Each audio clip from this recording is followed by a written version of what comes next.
This free step-by-step video comes to you directly from Haynes, creators of the world's best repair manuals.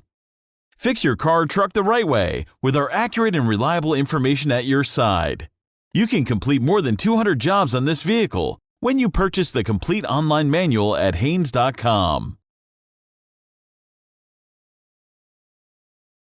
Start the engine and allow it to reach normal operating temperature. Park the vehicle on level ground and set the emergency brake. Turn off the engine. Raise the vehicle and support it securely on jack stands.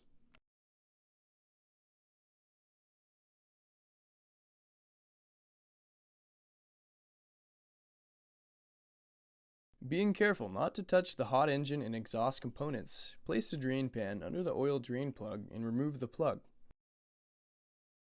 Wearing protective gloves is highly recommended. Allow the old oil to drain into the pan. Remove the filler cap to allow the oil to flow more easily. After all the oil has drained, wipe off the drain plug with a clean rag, then clean the area around the drain plug opening. Reinstall the drain plug and tighten it to 18 foot-pounds. Move the drain pan under the oil filter. Loosen the oil filter by turning it counterclockwise with an oil filter wrench. Once the filter is loose, use your hands to unscrew it from the block. Be careful, as the filter may be hot. Empty the old oil from the filter into the drain pan. With a clean rag, wipe